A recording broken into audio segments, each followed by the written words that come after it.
when the January 6th insurrection took place, McCarthy confronted Trump with the seriousness of what happened, whereupon the Orange Menace, being who he is, an Olympic-level delusional liar, told him it was Antifa. McCarthy replied, "No, it wasn't. It was MAGA. I was there.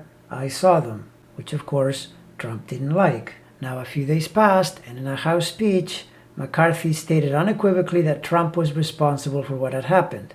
But then, give it a few more days, and he started backtracking, and he started to say, everyone has some responsibility for what happened at the Capitol insurrection. My answer to that is, no, Kevin.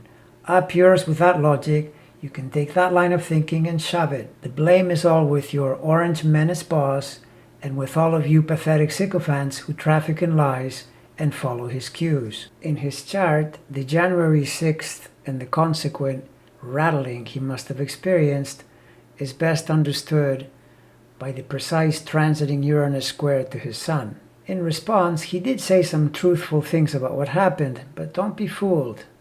The evening of that very day, he was one of the objectors in a Capitol that had just been violated and defiled only a few hours earlier. By the time Jupiter conjoined his sun in mid-January, he was making a beeline back to Trump and kissing his ring down at Mar-a-Lago. Jupiter can be a great planet in transit, but it in no way insulates you from making dumb decisions. You can look to the Orange Menace for example after example of Jupiter overreaches that turned into big problems later. And now, Kevin is in a 2021 February when Saturn is the one over his sun, which typically tends to be a lot tougher, particularly when the natal position has it in square to the horizon. So, other than the probable discomfort he will experience watching the impeachment trial from the sidelines, I wonder what other mess Kevin will get himself into. The Uranus square continues all through February, which means Saturn on his sun with Uranus squaring at the same time. A pretty nifty transit formula for something to blow up in an unfavorable way. His other problem is that Saturn is signaling a tough 2021 because it will transit all the way to 13.5 degrees Aquarius in May before retrograding and coming back to a station in October near 7 degrees, which is directly over his sun. And this means it's not just the fall of 21 that takes on the heaviness of Saturn.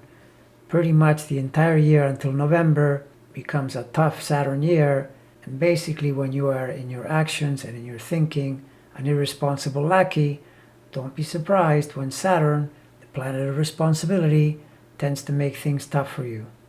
It squares his moon and his horizon line at birth, so this planet is the most charged in his chart, the most ready to give him a hard time. And if you're looking for the correlations to his lying and backtracking, then look at the Neptune opposite Jupiter and square the midheaven for the answer.